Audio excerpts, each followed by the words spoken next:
Menko Polhukam Mahfud MD mengatakan agar masyarakat untuk tidak mudah terprovokasi pada aksi radikalisme di Indonesia.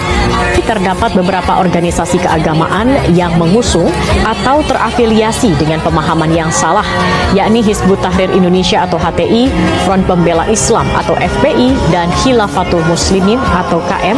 Menurut Kapolri, ZA merupakan terduga teroris yang bergerak sendiri atau lone wolf. Halo guys, balik lagi sama kita di podcast Mas.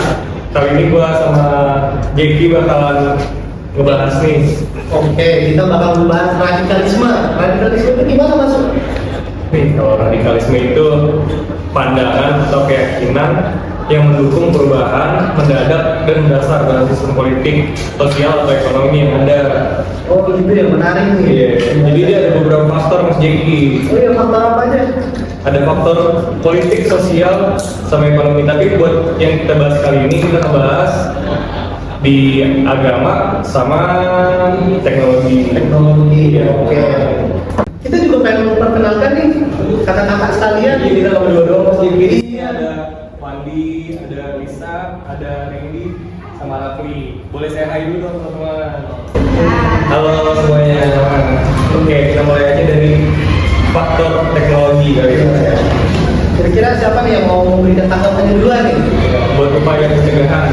Nah, Jadi seperti yang sudah informasi yang sudah dibahas jadi tadi bahwasanya dalam hal ini terus sekali menerapkan preventif untuk mencegah penyebaran radikalisme terutama bagi kita kaum yang generasi muda saat ini.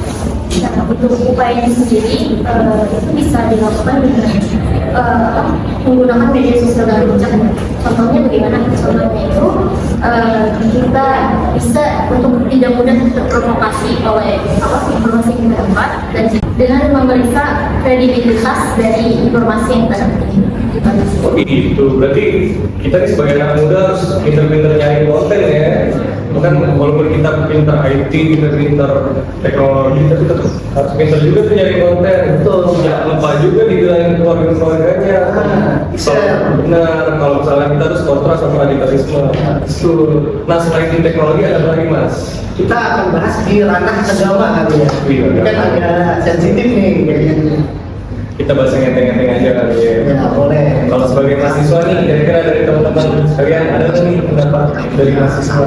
Kalau dari segi mahasiswanya nih, kalau dari segi mahasiswa itu sikap radikal itu muncul ketika seseorang mempelajari ilmu dengan pemahaman yang kurang dan hanya dari pemikiran mereka sendiri yang akan menyebabkan terjadinya penyimpangan ini. Nah, kalau dari masyarakat umum, kita kan juga masyarakat umum ya. Ada nggak sih pendapat masyarakat umum? Wah, kayak Mas Raffi gue ngomong nih, senyum-senyum nggak? Boleh nggak sih kita sama-sama ya? Dan sebagaimana kita ketahui, sikap radikal itu sendiri muncul dari beberapa oknum yang berdalih dengan kata jihad dan dianggap banyak datangnya dari agama Islam. Padahal Islam sendiri adalah agama yang cinta damai dan juga kurangnya pemahaman masyarakat tentang jihad itu sendiri antara oknum dengan orang-orang yang benar-benar berjihad.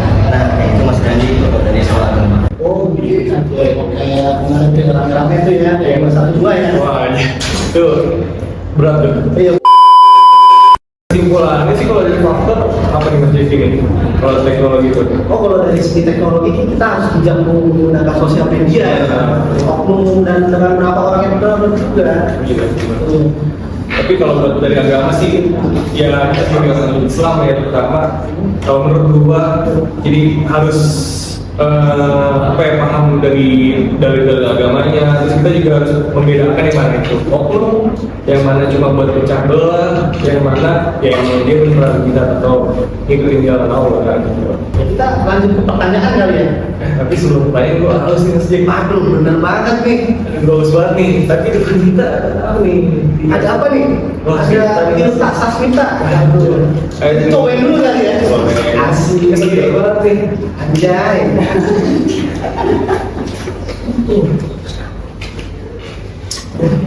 Ngegerin loh. Ngeri. Dingin gitu kan? Dingin ya? Yoi. Ya nih, jangan lupa ya teman-teman. Ini teman-teman ini udah Udah pernah nyobain belum? lagi yang di belakang ya. Oke. Oke lah, Berarti kita mau masukin ke pertanyaan nih.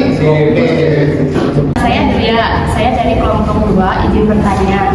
Upaya pemberantasan radikalisme itu sebagai mahasiswa kita bisa berkontribusi apa? Menurut saya sebagai mahasiswa kita harus bisa mencari informasi lebih dalam agar terhindar dari informasi yang tidak benar. Mungkin itu saja.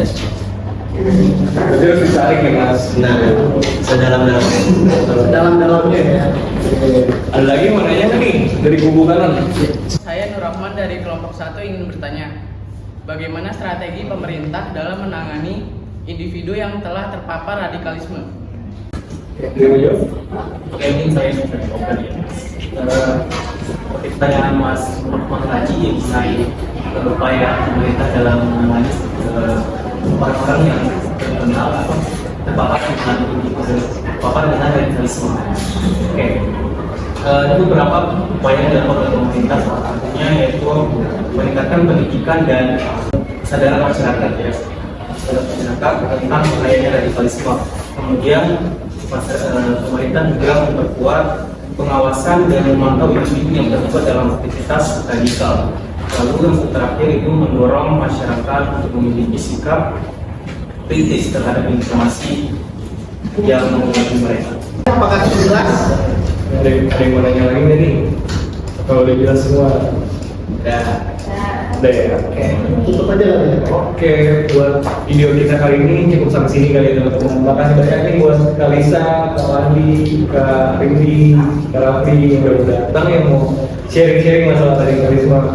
Thank you juga Mas Jeki. Ya, sama-sama Mas. Oke, thank you semua teman-teman yang udah datang.